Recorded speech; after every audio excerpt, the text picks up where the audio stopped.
अस्सलामु अलैकुम रहमतुल्लाह।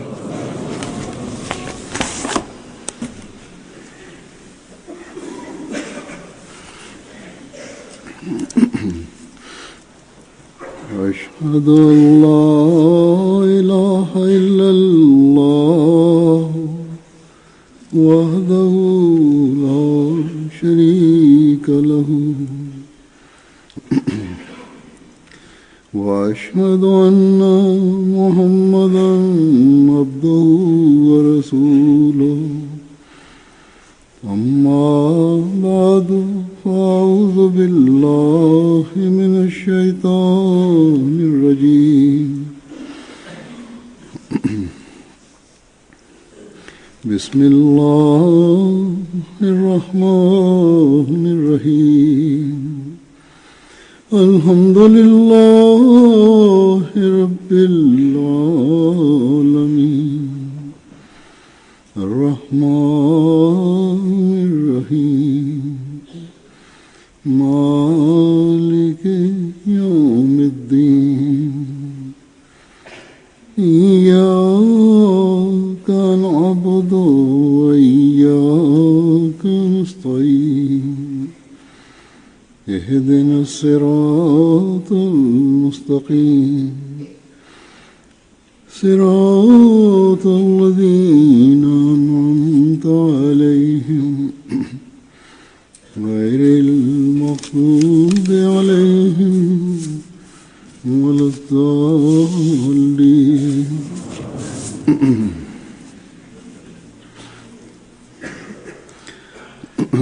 இரண்டு நாட்களுக்கு பிறகு இன்ஷா அல்லாஹ் புத்தாண்டு தொடங்குகிறது. முஸ்லிம்களாகிய நாம் சந்திர கணக்கின்படியும் ஆண்டுகளை தொடங்குகின்றோம், சூரிய கணக்கின்படியும் தொடங்குகிறோம். சந்திர கணக்கு என்பது முஸ்லிம்களிடம் மட்டுமின்றி பல சமுதாயங்களிடம் நடைமுறையில் இருந்தது. சைனாவிலும் இந்தியாவிலும் பிற சமுதாயங்களிலும் இவ்வழக்கம் இருந்தது. பல மதங்களிலும் காணப்படுகின்றது. இஸ்லாத்திற்கு முன்னர் அரபுகளிலும் கூட நாட்களின் கணக்கிற்காக சந்திர காலண்டர் நடைமுறையில் இருந்தது. எவ்வாறிருப்பினும் உலகில் இந்த கிரிகோரியன் காலண்டர் அதிக அளவில் நடைமுறையில் உள்ளது. எல்லோரும் இதனை புரிந்து கொள்கின்றார்கள். எனவே ஒவ்வொரு நாடும் இந்த காலண்டரை தமது நாள்கள் மற்றும் மாதங்களை கணக்கிடுவதற்காக எடுத்துக்கொண்டன. இந்த காரணத்தால் உலகில் ஒவ்வொரு வருடமும் ஒவ்வொரு இடத்திலும் இந்த கணக்கின்படி ஜனவரி 1 முதல் ஆண்டு தொடங்குகிறது. டிசம்பர் 31 முடிவடைகிறது. எவ்வாறிருப்பினும் வருடம் வருகிறது, 12 மாதம் கழிகிறது, பிறகு போய்விடுகிறது. அது சந்திர மாதமாக இருப்பினும் சரி, நடைமுறையில் இருக்கிற இந்த கிரிகோரியன் காலண்டராக இருப்பினும் சரி. ஆனால் உலகவாதிகள் நாள்கள் மற்றும் மாதங்கள், வருடங்கள் இவற்றை உலகியல் மகிழ்ச்சிகளிலும் ஹாஹூக்களிலும் உலகில் திருப்திகளை தரும் பணிகளிலும் மூழ்கி கழிக்கின்றனர். அவர்களுள் முஸ்லிம்களிலிருந்தும் முஸ்லிம் அல்லாதவர்களிலிருந்தும் காணப்படுகின்றனர். ஜனவரி 1 புத்தாண்டு தொடங்கும் போது உலகியல்வாதிகள் எதனைத்தான் செய்வதில்லை? மேல் நாடுகளில் அல்லது முன்னேற்றம் அடைந்த நாடுகளில் குறிப்பாகவும் மற்றும் பிற நாடுகளில் 31 டிசம்பர் மற்றும் 1 ஜனவரிக்கு இடையில் உள்ள இரவில் என்ன ஆரவாரங்கள் தான் இருப்பதில்லை. நள்ளிரவு வரை விழித்திருக்கின்றார்கள். இன்னும் சொல்வதென்றால் முழு இரவும் விழித்திருக்கின்றார்கள். வெறும் கொடி களியாட்டங்களுக்காகவும் பொழுதுபோக்கிற்காகவும் நடனம் பாட்டுக்காகவும் மட்டும் விழிக்கின்றனர். இவ்வகையில் கடந்து போகிற வருடத்தின் முடிவும் வீணான காரியங்களுடன் கழிகிறது. புதிய வருடத்தின் தொடக்கமும் வீணான காரியத்துடன் தொடங்குகிறது. உலகில் பெரும்பாலானவர்களின் மார்க்க கண்கள் குருடாகிவிட்டன. எனவே ஒரு நம்பிக்கையாளரின் பார்வை சென்றடையும் அல்லது சென்றடைய வேண்டிய இடத்துக்கு அவர்களின் பார்வை செல்ல இயலாது. ஒரு நம்பிக்கையாளரின் நிலை எவ்வாறு இருக்க வேண்டும் என்றால், அவர்கள் இந்த வீணானவற்றில் இருந்து தப்பியிருப்பது மட்டுமின்றி, அதில் அதிருப்தியை வெளிப்படுத்துவது மட்டுமின்றி, தம்மை ஆய்வு செய்யவும் வேண்டும், பரிசீலனையும் செய்ய வேண்டும். அவரது வாழ்வில் ஒரு வருடம் வந்தது, கடந்து சென்றது. இதில் நமக்கு எதனை வழங்கிவிட்டு சென்றது, எதனை எடுத்துக்கொண்டு சென்றது? நாம் இவ்வருடத்தில் எதனை இழந்தோம், எதனை பெற்றோம்? இவ்வருடம் எதனை இழந்தோம், எதனை பெற்றோம் என்று நம்பிக்கையாளர் உலகியல் அடிப்படையில் பார்த்தாலும், அவரது உலகியல் நிலையில் என்ன மேம்பாடு உருவாகியது, அல்லது மார்க்க ரீதியிலும் ஆன்மீக ரீதியிலும் அவரிடம் என்ன இழந்தார், எதனை பெற்றார் என்று அவர் ஆய்வு செய்கிறார். அவர் மார்க்க மற்றும் ஆன்மீக அடிப்படையில் பார்த்தாலும் கூட என்ன தகுதியை அடிப்படையாக வைத்து பார்க்க வேண்டும், அதன் மூலம் தான் இழந்தது என்ன, பெற்றது என்ன என்று அவருக்கு தெரிய வேண்டும். நாம் அஹ்மதி நற்பெயர் பெற்றோர்கள். நமக்கு அல்லாஹ் தஆலா மஸீஹ் மவ்ஊத் மஹ்தி மவ்ஊதை ஏற்கும் வாய்ப்பை தந்துள்ளான். அன்னார் நமக்கு முன் அல்லாஹ் தஆலா மற்றும் அவனது ரசூலின் போதனைகளின் சுருக்கத்தை எடுத்து வைத்து விட்டார்கள். நம்மிடம் இந்த தரத்தை கண்முன் வையுங்கள், அதன் மூலம் நீங்கள் வாழ்வின் நோக்கத்தை பெற்று விட்டீர்களா அல்லது முழுமைப்படுத்த முயற்சி செய்தீர்களா இல்லையா என்று தெரிய வரும் என்று கூறிவிட்டார்கள். இந்த தரத்தை முன்னிறுத்தினீர்கள் என்றால் சரியான நம்பிக்கையாளர் ஆக முடியும். இந்த நிபந்தனைப்படி நடந்தீர்களெனில் சரியான முறையில் ஈமானை பேண முடியும்.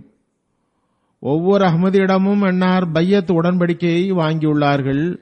பையத் உடன்படிக்கையை நம்முன் வைத்தவாறு ஒரு செயல் திட்டத்தை நம்மிடம் தந்துவிட்டார்கள். அதன்படி அமல் செய்வதற்காக ஒவ்வொரு நாளும், ஒவ்வொரு வாரமும், ஒவ்வொரு மாதமும், ஒவ்வொரு வருடமும் ஒரு ஆய்வு செய்வார் என்ற எதிர்பார்ப்பையும் அன்னார் நம்மீது வைத்துள்ளார்கள். ஆகவே நாம் வருடத்தின் கடைசி இரவில் புதிய வருடத்தினை இந்த ஆய்வு மற்றும் துஆவின் மூலம் தொடங்கினோம் என்றால் நமது நன்முடிவை தக்க வைத்தவர்களாவோம். நாமும் கூட இந்த வெளிப்படையான வாழ்த்துச் செய்திகள், உலகியல் ரீதியான பேச்சுகளின் மூலம் புது வருடத்தை தொடங்கினோம் என்றால் நாம் இழந்தது அதிகமாகவும் பெற்றது ஒன்றுமில்லை என்றும் ஆகிவிடும், அல்லது மிக குறைவாகவே பெற்றிருப்போம். பலகீனங்கள் இருக்கின்றன என்றால், நமது ஆய்வு நமக்கு திருப்தி அளிக்கத்தக்கதாக இல்லை என்றால் நாம் இந்த துஆவை செய்ய வேண்டும். அல்லாஹ் தஆலா நமது வரக்கூடிய ஆண்டை கடந்த வருடத்தை போன்று ஆன்மீக பலகீனத்தை காட்டிய ஆண்டாக இருக்கச் செய்யாமல் இருப்பானாக. மாறாக நமது ஒவ்வொரு அடியும் அல்லாஹ்வின் திருப்தியை பெறுவதற்காக எடுத்து வைக்கப்பட்ட அடியாக இருக்க வேண்டும். நமது ஒவ்வொரு நாளும் ரசூலின் முன்மாதிரி படி செல்லக்கூடியதாக இருக்க வேண்டும். ஸல்லல்லாஹு அலைஹி வஸல்லம். நமது பகலும் இரவும் ஹஜ்ரத் மஸீஹ் மவ்ஊத் அலைஹிஸ்ஸலாமுடன் செய்த பையத் உடன்படிக்கையை நிறைவேற்றுவதன் பக்கம் எடுத்துச் செல்வதாக இருக்க வேண்டும். இந்த உடன்படிக்கை நம்மிடம் இந்த கேள்வியை கேட்கின்றது: நாம் இணை வைக்க மாட்டோம் என்று எடுத்த வாக்குறுதியை நிறைவேற்றினோமா? சிலைகள், சூரியனை, சந்திரனை வணங்குகிற ஷிர்க் அல்ல, அந்த இணை வைப்பு அல்ல. ஹஜ்ரத் நபிகள் நாயகம் ஸல்லல்லாஹு அலைஹி வஸல்லம் கூற்றிற்கு ஏற்ப அந்த இணை வைப்பு செயல்களில் காட்டுதல் உருவாகிற ஷிர்க் என்ற அந்த இணை வைப்பாகும். அந்த ஷிர்க் மறைவான விருப்பங்களால் பீடிக்கப்படுகின்ற ஷிர்காகும். நாம் நமது தொழுகைகள், நோன்புகள், சதக்காக்கள், நமது பொருள் தியாகங்கள், நமது படைப்பின சேவை பணிகள், நமது ஜமாத்து பணிகளுக்கான நேரம் செலவழித்தல்கள் இறைவனின் திருப்தியை பெறுவதற்காக அல்லாமல் அல்லாஹ் அல்லாதவர்களை சந்தோஷப்படுத்துவதற்காக அல்லது உலகம் பார்ப்பதற்காக செய்யப்படவில்லையே. நமது உள்ளத்தில் மறைந்துள்ள ஆசைகள் இறைவனுக்கு எதிராக எழுந்து நிற்கவில்லையே. இதனை ஹதரத் மஸீஹ் மவ்ஊத் அலைஹிஸ்ஸலாம் இவ்வாறு தெளிவுபடுத்தியிருக்கின்றார்கள். தௌஹீத் என்பது உள்ளத்தில் பல்லாயிரம் சிலைகளை வைத்துக் கொண்டு வாயினால் லா இலாஹ இல்லல்லாஹ் கூறுவதற்கு பெயரல்ல. மாறாக எவர்கள் பணிகள், தந்திரம், சூழ்ச்சி, திட்டங்கள் ஆகியவற்றுக்கு இறைவனின் அந்தஸ்தை தருகிறாரோ அல்லது வேறு ஏதாவது மனிதன் மீது இறைவன் மீது வைக்க வேண்டிய அளவுக்கு முற்றிலும் நம்பிக்கை வைக்கின்றாரோ அல்லது இறைவனுக்கு தர வேண்டிய மகத்துவத்தை தனது நஃப்ஸுக்கு தருகிறாரோ, இந்த அனைத்து நிலையிலும் இறைவனின் பார்வையில் அவர் சிலை வணங்கியாவார். ஆக இந்த தகுதியை கண்முன் நிறுத்தியவாறு ஆய்வு செய்வது அவசியமாகும். அதற்கு பிறகு இன்னொரு கேள்வி, நாம் கடந்த வருடம் பொய்யிலிருந்து முழுமையாக தூய்மையாகி முழுமையான உண்மையின் மீது நிலை நின்றவாறு கழித்தோமா? அதாவது உண்மையை வெளிப்படுத்தும் நிலையில் நமக்கு நஷ்டம்தான் ஏற்படும் என்ற நிலையிலும் கூட உண்மையை விடாதிருந்தோமா? ஹதரத் மஸீஹ் மவ்ஊத் அலைஹிஸ்ஸலாம் இதற்கான அளவுகோலாக இவ்வாறு நிர்ணயித்து இருக்கிறார்கள். மனிதன் தனது சுய நலத்திற்காக உண்மையை பேசுவதிலிருந்து தடுக்கிற அந்த செயலை விட்டு விடாதவரை அவர் உண்மை பேசுபவர் ஆக முடியாது. கூறுகின்றார்கள், உண்மை பேசுவதற்கான மிகவும் சரியான சந்தர்ப்பம் அதுதான். அதில் அவரது உயிர், பொருள், கண்ணியம் போய்விடுவதற்கான சாத்தியம் உள்ள நேரமாகும். பிறகு இன்னொரு கேள்வி, நாம் அசுத்தமான எண்ணங்கள் உள்ளத்தில் உருவாக்கத்தக்க நிகழ்ச்சிகளில் இருந்து விலகினோமா? அதாவது இக்காலத்தில் டிவி, இன்டர்நெட் போன்றவற்றில் எண்ணங்களை அசுத்தமாக்க காரணமான புரோகிராம்கள் உள்ளன. அவற்றிலிருந்து விலகி இருந்தீர்களா? நாம் இந்த ஊடகங்கள் மூலம் அசுத்தமான படங்களை பார்க்கிறோம் என்றால் பையத் உடன்படிக்கையிலிருந்து விலகுகிறோம். நமது நிலைமை கவலை கொள்ளத்தக்கது. ஏனென்றால் இவை மனிதனை ஒருவகை விபச்சாரத்தின் பக்கம் எடுத்துச் செல்கின்றன. பிறகு ஒரு கேள்வி, நாம் கெட்ட பார்வையில் இருந்து தப்புவதற்காக சாத்தியமான எல்லா முயற்சிகளும் செய்தோமா? செய்து கொண்டு இருக்கிறோமா? கெட்ட பார்வையை பொறுத்தவரை இக்கட்டளை ஆண் பெண் இருவருக்கும் பொதுவானது. ஏனென்றால் தெளிவாக பார்ப்பதன் மூலம் சாத்தியங்கள் உள்ளன. எனவே பார்வையை கீழ் நோக்கி வையுங்கள், கஸ்ஸே பஸரை கடைபிடியுங்கள். அடுத்த கேள்வி, நாம் நம்மை கட்டுப்படாமை மற்றும் தீமையான எல்லா காரியங்களிலிருந்தும் இவ்வருடத்தில் தப்பி இருக்க முயன்றிருந்தோமா? ஹதரத் நபிகள் நாயகம் ஸல்லல்லாஹு அலைஹி வஸல்லம் கூறினார்கள், நம்பிக்கையாளர் ஏசுதல் பேசுதலில் ஈடுபட்டால் அது உடன்படிக்கையை முறித்தலாகும். சண்டை சச்சரவுகள் நடக்கும்போது, கடுமையாக நடக்கும்பொழுது ஒருவர் மற்றவரை பார்த்து கடுமையான வார்த்தைகளை, தீய வார்த்தைகளை கூறிவிடுகிறார். ஒரு நம்பிக்கையாளர் மற்ற நம்பிக்கையாளரிடம் இதனை செய்வார் என்றால் அது கட்டுப்படாமையாகும், ஃபிஸ்காகும். எவரிடத்தில் இதை செய்தாலும் அது கட்டுப்படாமையே ஆகும். அன்னார் கூறினார்கள், வியாபாரிகள் பொதுவாக ஏமாற்றுகின்றார்கள். வியாபாரம் செய்வது அனுமதிக்கப்பட்டதல்லவா என்று கேட்கப்பட்ட போது ஹதரத் நபிகள் நாயகம் ஸல்லல்லாஹு அலைஹி வஸல்லம் கூறினார்கள், இம்மக்கள் ஏமாற்று வாணிபம் செய்கிறார்கள், பொய் சொல்கிறார்கள், சத்தியமிட்டு விலையை ஏற்றுகிறார்கள். இவ்வாறு அன்னார் நன்றியும் பொறுமையும் காட்டாதவர்களையும் கட்டுப்படாதவர் என்று கூறினார்கள். இதுவே கட்டுப்படாமையை விட்டு தப்புவதற்கான ஆழமான பார்வையாகும். பிறகு கேள்வி, நாம் நம்மையே கேட்டுக்கொள்ள வேண்டிய கேள்வி, நாம் நம்மை ஒவ்வொரு அநீதி இழைப்பதிலிருந்தும் பாதுகாத்து வைத்தோமா? ஹதரத் நபிகள் நாயகம் ஸல்லல்லாஹு அலைஹி வஸல்லம் கூறினார்கள், ஒருவருடைய ஓர் அடி நிலத்தையாவது ஒருவர் அபகரித்தால் அல்லது ஒருவருடைய ஒரு மண் கட்டியையாவது தவறான முறையில் எடுத்தால் அதுவும் அநீதி இழைத்தலாகும், இது பாவம் இழைத்தலாகும். இந்த தரத்தில் நாம் நம்மை வைக்க வேண்டும். பிறகு ஒரு கேள்வி கேட்க வேண்டும், நாம் நம்மை எல்லாவிதமான நம்பிக்கை மோசடியிலிருந்தும் பாதுகாத்து வைத்தோமா? ஹதரத் நபிகள் நாயகம் ஸல்லல்லாஹு அலைஹி வஸல்லம் கூறினார்கள், எவர் நம்பிக்கை மோசடி செய்தாரோ அவர் மீது கூட நம்பிக்கை மோசடி செய்யக்கூடாது. இதுவே அந்த தரமாகும். பிறகு நாம் ஒரு கேள்வி கேட்க வேண்டும், நாம் எல்லா வகையான குழப்பம் விளைவித்தலிலிருந்தும் தப்ப முயற்சி செய்தோமா? ஹதரத் நபிகள் நாயகம் ஸல்லல்லாஹு அலைஹி வஸல்லம் கூறினார்கள், மிக மிக விஷமிகள் குழப்பம் ஏற்படுத்துபவர்களே ஆவர். இந்த குழப்பவாதிகள் புறம் பேசுவதன் மூலம் குழப்பம் விளைவிக்கிறார்கள். அங்கு நடப்பதை இங்கு வந்து பரப்புவது, இங்கு நடப்பதை இன்னொரு இடத்தில் பரப்புவது. மேலும் இம்மக்கள் நேசம் கொண்டவர்களிடத்தில் பிரிவை ஏற்படுத்துகிறார்கள். இவர்கள் குழப்பவாதிகள் ஆவார்கள். கட்டுப்பட்டு நடப்பவர்கள், ஜமாத் அமைப்பின் ஒவ்வொரு கருத்தையும் ஏற்பவர்கள், மார்க்கத்தின் ஒவ்வொரு கூற்றையும் ஏற்பவர்கள் ஆகிய மக்களை இவர்கள் தவறான காரியங்களை செய்ய வைத்து விடுகின்றார்கள்.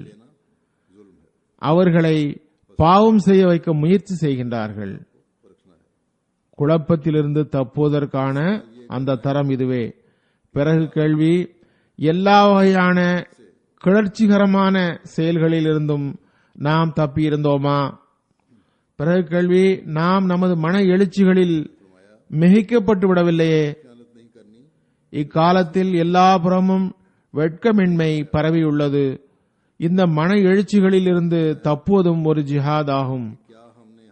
பிறகு கேள்வி, ஐவேளை தொழுகைகளை பேணி வருகின்றோமா? இவ்வருடத்தில் முறைப்படி தொழுது வந்துள்ளோமா? இதனை திருக்குர்ஆனில் பல்வேறு இடங்களில் அல்லாஹ் போதனை செய்திருக்கின்றான். இன்னும் சொல்வதாயின் அல்லாஹ் கட்டளையிட்டுள்ளான், எச்சரித்துள்ளான். ஹதரத் நபிகள் நாயகம் ஸல்லல்லாஹு அலைஹி வஸல்லம் கூறினார்கள், தொழுகைகளை விட்டு விடுவது மனிதனை ஷிர்க் மற்றும் குஃபர், இணை வைத்தல் மற்றும் மறுப்புக்கு அருகில் கொண்டு வந்து சேர்த்து விடுகிறது. பிறகு நாம் ஒரு கேள்வி கேட்க வேண்டும், தஹஜ்ஜுத் தொழுவதில் நமக்கு கவனம் இருந்ததா? ஹதரத் நபிகள் நாயகம் ஸல்லல்லாஹு அலைஹி வஸல்லம் இவ்விஷயத்தில் வழிகாட்டியுள்ளார்கள். தஹஜ்ஜுத் தொழுகையை வழக்கமாகவும் முறையாகவும் பேணுவதற்கு முயற்சி செய்யுங்கள். இது சாலிஹீனுடைய நடைமுறையாகும். இது இறை நெருக்கம் பெறும் வழியாகும். இந்த வழக்கம் பாவத்திலிருந்து தடுக்கிறது, தீமைகளை முடிவுக்கு கொண்டு வந்து விடுகிறது, பலகீனங்களை நீக்குகிறது, மேலும் உடலியல் நோய்களில் இருந்தும் பாதுகாக்கிறது. பிறகு நாம் ஒரு கேள்வி கேட்க வேண்டும், நாம் ஹதரத் நபிகள் நாயகம் ஸல்லல்லாஹு அலைஹி வஸல்லம் மீது துரூத் அனுப்புவதில் முறைமையை பேணி வந்துள்ளோமா? இறைவனின் சிறப்பான நம்பிக்கையாளர்களுக்கு இடப்பட்ட கட்டளையாகும். இது துஆ ஒப்புக்கொள்ளப்படுவதற்கான வழியுமாகும். ஹதரத் நபிகள் நாயகம் ஸல்லல்லாஹு அலைஹி வஸல்லம் கூறினார்கள், துரூத் ஓதப்படாத துஆக்கள் பூமிக்கும் வானத்துக்கும் இடையில் நின்று விடுகின்றன.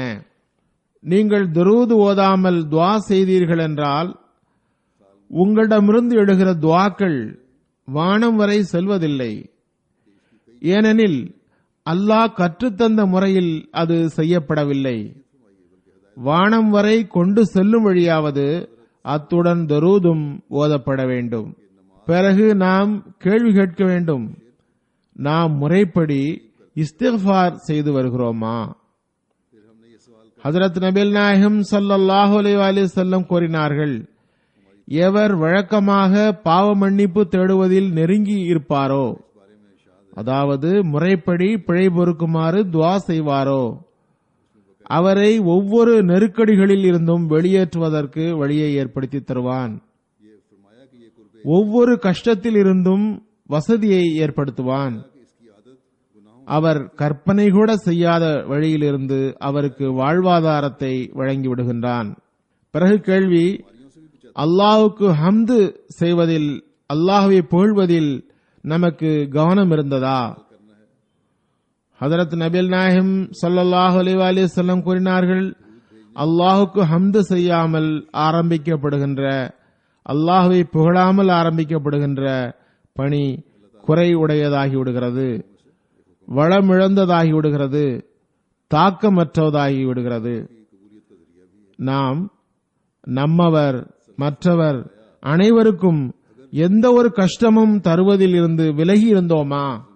நமது கை, நமது நாவு மற்றவர்களுக்கு கஷ்டம் தருவதிலிருந்து விலகி இருந்ததா?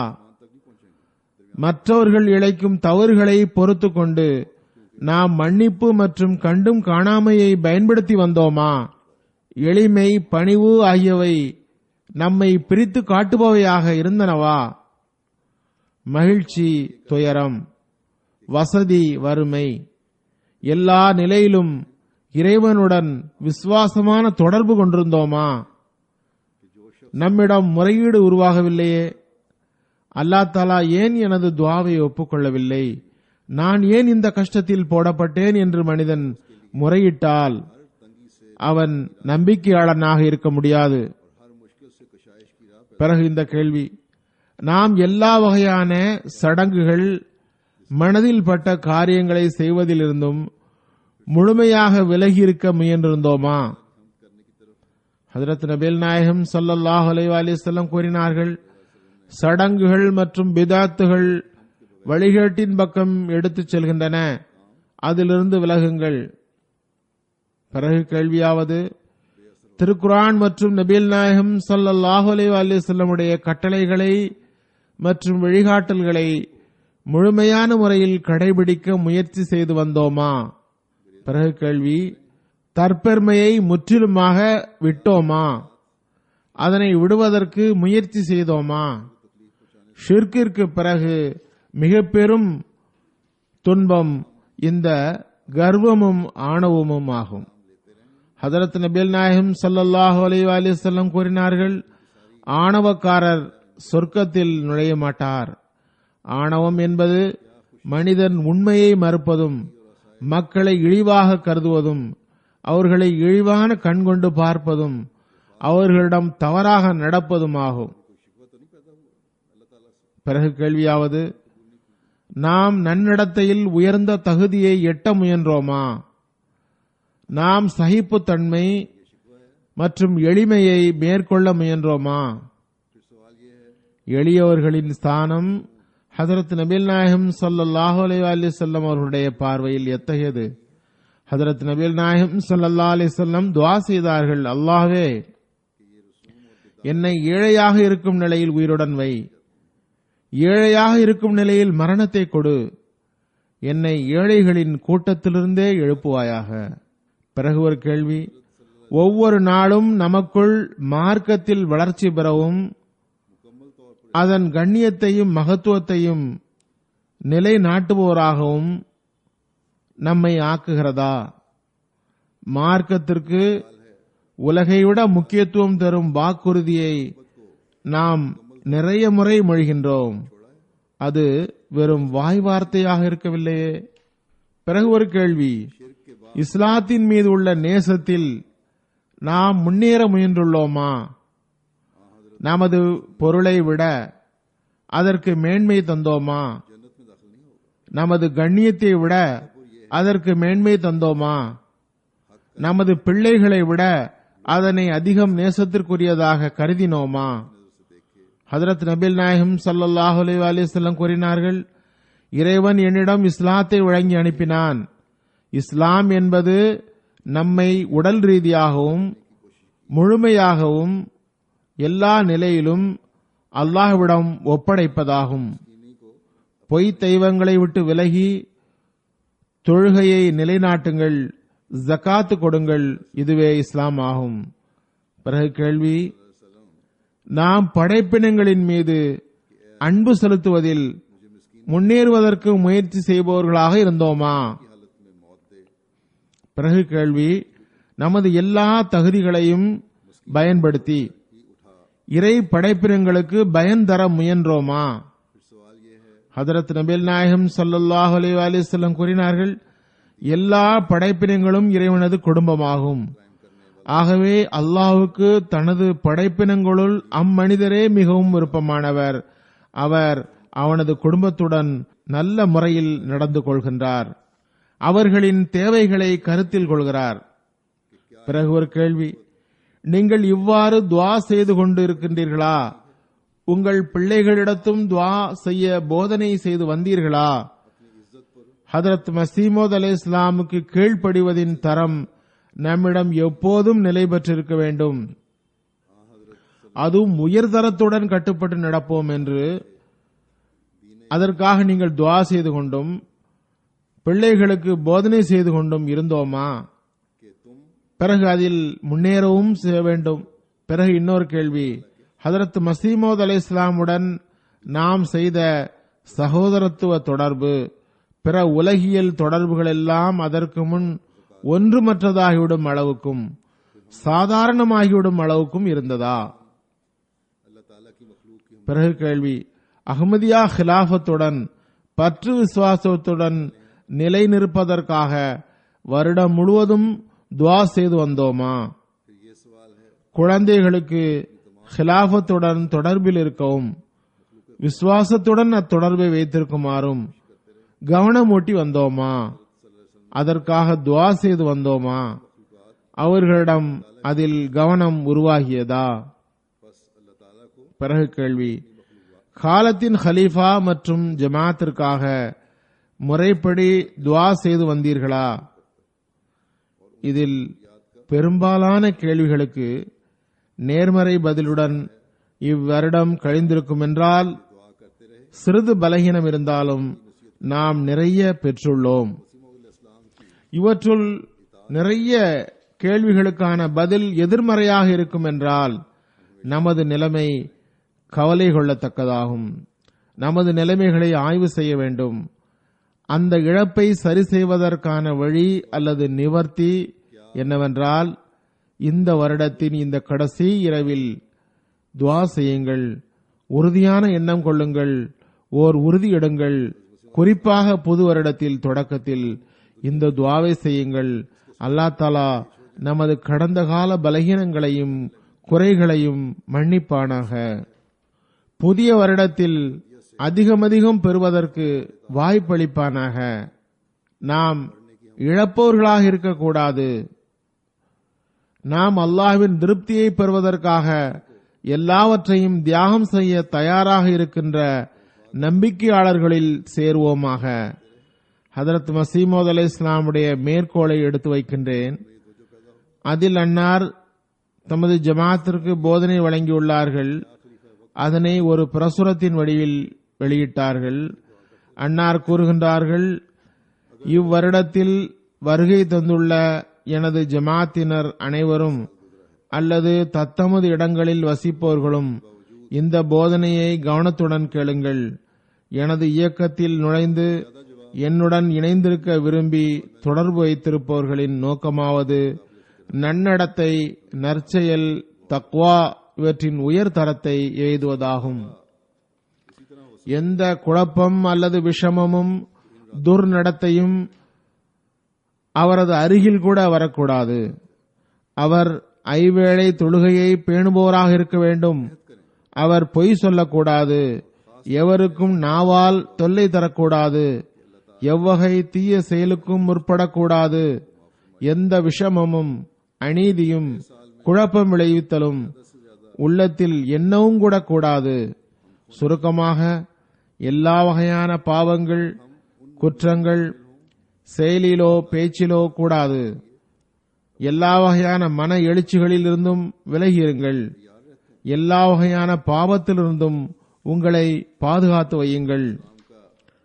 கோரினார்கள், தூய உள்ளமுடையவரும் விஷமமற்றவரும் எளிமையுடையவருமான இறை அடியாராகிவிடுங்கள். எந்த நச்சு போதைகளும் அவரிடம் இருக்கக்கூடாது. கூறுகிறார்கள், எல்லா மனிதர்களின் மீதும் அனுதாபமும் அவருடைய இலக்கணமாக இருக்க வேண்டும். நம்பிக்கையாளர்களுக்கிடையே மட்டும் அனுதாபம் காட்டினால் போதாது, எல்லா மனிதர்கள் மீதும் அனுதாபம் கொள்வது அவரது இலக்கணமாக இருக்க வேண்டும். மேலும் இறைவனுக்கு அஞ்சுங்கள். தமது நாவுகள், கைகள், தமது உள்ளங்களின் எண்ணங்களை ஒவ்வொரு தூய்மையற்ற வழிகள் மற்றும் நம்பிக்கை மோசடிகளிலிருந்து பாதுகாத்துக் கொள்ளுங்கள். ஐவேளை தொழுகைகளை மிகவும் கவனத்துடன் நிலைநிறுத்துங்கள். அநீதி, வரம்பு மீறல், அடக்குமுறை செய்தல், கையூட்டு, உரிமைகளை பறித்தல், ஒருதலைபட்சமாக நடத்தல் இவற்றிலிருந்து விலகுங்கள். எந்த தீய நட்புகளுடனும் அமராதீர்கள். ஒரு மனிதர் அத்தகையோருடன் போக வர இருக்கிறார் என்று பிறகு தெரிய வருகிறது. இறைவனது கட்டளைகளை பேணாமலும் அல்லது அடியார்களின் உரிமையை மதிக்காமலும் இருக்கிறார், அல்லது அநீதி இயல்பு கொண்டவராக இருக்கிறார், அல்லது விஷம இயல்பும் கெட்ட நடத்தையும் கொண்டவராக இருக்கிறார், அல்லது எந்த மனிதருடன் அவர் பையத்து தொடர்பு வைத்திருக்கின்றாரோ அவரை பற்றி உண்மையில்லாத, காரணமில்லாத கெட்ட வார்த்தைகளை பேசவும், தகாத வார்த்தைகளையும் அவதூறும் கூறுபவராகவும் இட்டுக்கட்டும் வழக்கமும் உள்ளவராகவும் இருந்து கொண்டு இறைவனின் அடியார்களை ஏமாற்ற விரும்புகிறார் என்றால் அத்தகைய தீமைகளை உங்களிடமிருந்து அகற்றுவதுடன் அத்தகைய மனிதரை விட்டு விலகுவது உங்கள் மீது கட்டாயமாகும். அம்மனிதர் ஆபத்தானவர். எம்மனிதர் ஹதரத் மசீமது அலை இஸ்லாமுக்கு எதிராக பேசுவாரோ அவரது அருகில் அமர்வதில் இருந்தும் அவருடன் நட்பு வைப்பதிலிருந்தும் விலகுங்கள். ஏனென்றால் இது ஆபத்தான விஷயமாகும். தப்லீக் செய்யக்கூடாது என்பது இதற்கு பொருள் அல்ல. இதன் பொருள் மற்றவர்களிடம் செய்ய வேண்டும். எவர்கள் நயவஞ்சக இயல்பும் தவறான பேச்சு கொண்டவர்களாகவும் இருந்து கொண்டு ஹதரத் மசீமது அலை இஸ்லாம் மீது ஏச்சுக்களை தவிர வேற எதுவும் பேசாமல் ஜமாத்துக்கு எதிராக பேசுவதுமாக அதிலேயே மூழ்கியிருக்கிறார்களோ அவர்களை விடுத்து நல்லியல்பு கொண்டவர்கள் கேட்கவும் செய்கிறார்கள், அவர்களிடம் தப்லீக் செய்யுங்கள். கூறுகிறார்கள், எந்த மார்க்கம் அல்லது எந்த சமுதாய மற்றும் எந்த பிரிவினை சார்ந்தவருக்கும் சேதம் விளைவிக்க எண்ணாதீர்கள். ஒவ்வொருவருக்காகவும் உண்மையான அறிவுரை கூறுபவராக இருங்கள். விஷமிகள், தீயவர்கள், குழப்பவாதிகள், தீய நடத்தை கொண்டோர் ஒருபோதும் உங்கள் சபைகளில் வரக்கூடாது, அல்லது உங்கள் இடங்களில் அவர்கள் இருக்கக்கூடாது. அவர்கள் எப்போதாவது உங்கள் தடுமாற்றத்திற்கு காரணமாகி விடுவார்கள். அதிக நெருக்கத்தில் அத்தகையோர் இருந்தால் உங்களுக்கு தடுமாற்றம் ஏற்படும். கூறுகின்றார்கள், நான் தொடக்கத்தில் இருந்து கூறி வந்த இந்த விவகாரங்கள், இந்த நிபந்தனைகள், இந்த கருத்துக்களை நீங்கள் செயல்படுத்த வேண்டும். உங்கள் சபைகளில் எந்த அசுத்தம், எள்ளி நகையாடல், நகைப்பும் கூடாது. நல்ல உள்ளம், தூய இயல்பு, நல்லெண்ணம் கொண்டவாறு பூமியில் நடந்து செல்லுங்கள். நினைவில் கொள்ளுங்கள், ஒவ்வொரு விஷமமும் எதிர்க்கத்தக்கதல்ல. எனவே பெரும்பாலான நேரங்களில் மன்னிப்பை பயன்படுத்துங்கள். எல்லா இடங்களும் எதிர்த்து நிற்பதற்குரியவை அல்ல. எல்லா இடத்திலும் எதிர்த்து நிற்க வேண்டிய தேவையில்லை. மன்னிக்கும் வழக்கத்தை ஏற்படுத்துங்கள். பொறுமை, சகிப்புத்தன்மையை பயன்படுத்துங்கள். அனுமதியற்ற முறையில் எவரையும் தாக்காதீர்கள். மன உணர்வுகளை அடக்கி வையுங்கள். விவாதமோ மார்க்க உரையாடல்களோ நடைபெற்றால் மென்மையான வார்த்தைகளில் நாகரிகமான முறையில் செய்யுங்கள். உரையாட வேண்டுமா உரையாடுங்கள், விவாதம் செய்ய வேண்டுமா விவாதம் செய்யுங்கள், ஆனால் நாகரிகமான முறையில் செய்யுங்கள். ஒருவர் முட்டாள்தனமாக நடந்து கொண்டால் சலாம் என்று கூறிவிட்டு உடனே எழுந்து விடுங்கள். நீங்கள் தொல்லை கொடுக்கப்பட்டால், ஏசப்பட்டால், உங்கள் மீது தீய வார்த்தைகள் கூறப்பட்டால் எச்சரிக்கையாக இருங்கள். முட்டாள்தனத்திற்கு எதிராக முட்டாள்தனமாகவே நடந்து கொள்ளக்கூடாது. அவ்வாறென்றால் நீங்கள் அவர்களை போன்றவராகிவிடுவீர்கள். இறைவன் உங்களை எத்தகைய ஜமாத்தாக்க விரும்புகிறான் என்றால், நீங்கள் முழு உலகுக்கும் நன்மை மற்றும் நம்பிக்கையின் முன்மாதிரியாக விளங்க வேண்டும். ஆக நீங்கள் உங்களுக்கிடையில் இருந்து அத்தகைய மனிதரை விரைவில் வெளியேற்றிவிடுங்கள். தீமை, விஷமம், குழப்பத்தை ஏற்படுத்துதல், தீய நப்சுக்கு முன்மாதிரியாக இருப்பவரை வெளியேற்றிவிடுங்கள். எவர் நமது ஜமாத்தில் ஏழ்மை, நன்மை, தீயவற்றிலிருந்து விலகுதல், சகிப்புத்தன்மை, மென்மையான பேச்சு, நல்லியல்பு, நன்னடத்தையுடன் இருக்க முடியவில்லையோ அவர் விரைவில் நம்மை விட்டு பிரிந்து விடட்டும். அத்தகைய மனிதன் நம்முடன் இருப்பதை இறைவன் விரும்பவில்லை. நிச்சயமாக அவர் தமது துர்பேற்றிலேயே மரிப்பார். ஏனெனில் அவர் நன்மையின் வழியை மேற்கொள்ளவில்லை. ஆகவே நீங்கள் எச்சரிக்கையாக இருங்கள். உண்மையிலேயே நல்லுள்ளம், எளிய இயல்பு, நம்பிக்கை உடையவராக இருங்கள். ஐவேளை தொழுகை மற்றும் நல்லொழுக்க நிலைமைகளை கொண்டு கண்டறியப்படுவீர்கள். நடுவில் தீய விதைகள் நிலை நிற்க முடியாது. கூறுகின்றார்கள், உங்கள் உள்ளம் மோசடிகளில் இருந்து தூய்மையாகவும் உங்கள் கைகள் அநீதியிலிருந்து தவிர்ந்ததாகவும் உங்கள் கண்கள் தூய்மையற்றதை விட்டு அகன்றதாகவும் இருக்க வேண்டும். உங்களுக்குள் நேர்வழி மற்றும் படைப்பினங்களின் மீது கருணை தவிர வேறு எதுவும் கூடாது. என்னுடன் காதியானில் இருக்கிற நண்பர்கள், அவர்கள் தமது எல்லா மனித ஆற்றல்களின் மூலம் உயர்ந்த முன்மாதிரியை காட்டுவார்கள் என்று நம்புகிறேன். எவரது நிலைகள் ஐயத்துக்குரியவையாக இருக்குமோ அத்தகையோர் இந்த நல்ல ஜமாத்தில் கலந்திருப்பதை நான் விரும்பவில்லை.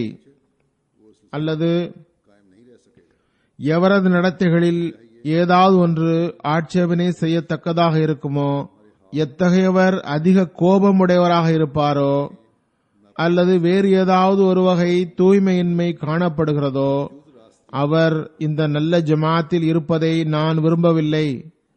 எனவே நம்மீது கட்டாய கடமையாவது எவர் மீதாவது எந்த வகையான அத்தகைய முறையீட்டை கேட்டோம் என்றால், அதாவது அவர் இறைவனின் கட்டளைகளை வேண்டுமென்றே வீணாக்குவதாகவும் அல்லது எள்ளி நகையாடக்கூடிய வீணான சபைகளில் எதிரிகளுடன் போய் அமர்வதாகவும் அல்லது வேறு ஏதாவது தீய நடத்தை அவரிடம் இருப்பதாகவும் இருந்தால் அவர் நமது ஜமாத்தை விட்டு அகற்றப்படுவார்.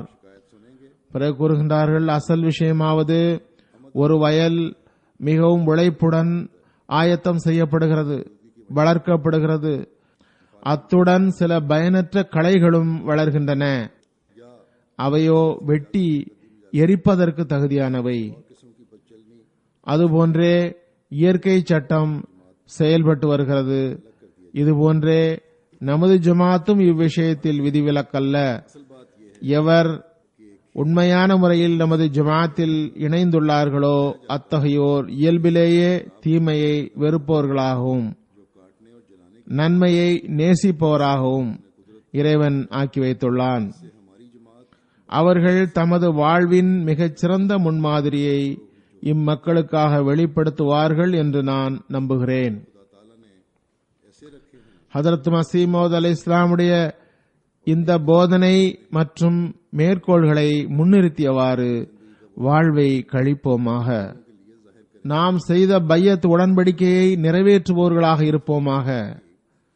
நமது வாழ்வை இறைவனின் திருப்தியை பெறுவதற்காக கழிப்பவர் ஆவோமாக. நமது வாழ்வை ஹதரத் மஸீஹ் மவ்ஊத் அலைஹிஸ்ஸலாமுடைய விருப்பத்திற்கு ஏற்ப அமைத்தவாறு நமது வாழ்வின் நல்ல முன்மாதிரியை மக்களுக்கு முன் எடுத்து வைப்பவராகவும் கட்டுப்படுபவராகவும் இருப்போமாக. அல்லாஹ் தஆலா நமது பலகீனங்களை திரையிட்டவாறு நம்மை வெகுமதிகளை கொண்டு அருள் பொழிவானாக. ஹதரத் மஸீஹ் மவ்ஊத் அலைஹிஸ்ஸலாமுடைய ஜமாத்திற்காக நிர்ணயிக்கப்பட்ட வெற்றிகளை நமக்கு காட்டுவானாக. புதிதாக வரக்கூடிய வருடம் பர்க்கத்துகளை கொண்டு வரட்டுமாக. எதிரிகளின் திட்டங்கள் தோல்வியடையட்டுமாக. ஜமாத்தின் மீது எதிர்ப்பு காட்டுவதற்காக என்ன திட்டங்களை வளர்த்து கொண்டே செல்கிறார்களோ அவற்றை தோல்வியடைய செய்வானாக. பாகிஸ்தான் அகமதிகள் இவ்வருடம் காதியான் மாநாட்டிற்கு செல்ல முடியவில்லை. அதில் அவர்களுக்கு பெரும் வருத்தம் ஏற்பட்டுள்ளது. நாமும் அதற்காக வருத்தப்படுகிறோம். அல்லாஹ் தஆலா இவர்களின் உள்ளங்களுக்கு நிம்மதியையும் மகிழ்ச்சியையும் வழங்குவானாக. தீபகற்பங்களில் வாழும் அஹ்மதிகளின் கஷ்டங்களையும் அகற்றுவானாக. அவர்களுள் சிலர் மீது தவறான வழக்குகள் போடப்பட்டுள்ளன. இப்போது சிறையில் இடப்பட்டிருக்கின்றார்கள். அல்லாஹ் அவர்களின் விடுதலைக்கு ஏற்பாடு செய்வானாக. எதிரிகள் தமது வரம்பு மீறல் மற்றும் அநீதியின் செயல்களில் முன்னேறுகிறார்கள். நாமும் நமது நிலைமைகளை இறை திருப்திக்கு ஏற்ப அமைத்தவாறு துஆவின் பக்கம் அதிகம் அழுத்தம் தர வேண்டிய தேவை உள்ளது. அல்லாஹ் தஆலா அதற்கு நமக்கு வாய்ப்பு தருவானாக.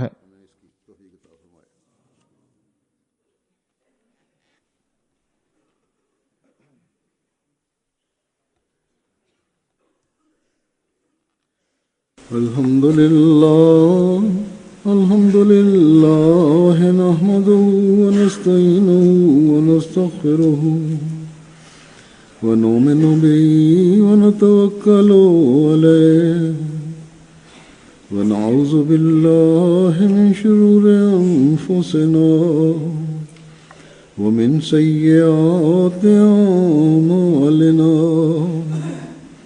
من يهده الله فلا مضل له ومن يضلل فلا هادي له ونشهد أن لا إله إلا الله ونشهد أن محمدا عبده ورسوله. عباد الله رحمكم الله إن الله يأمر بالعدل والإحسان وإيتاء ذي القربى وينهى عن الفحشاء والمنكر والبغي يعظكم لعلكم تذكرون. اذكروا الله يذكركم وادعوه يستجب لكم ولذكر الله أكبر.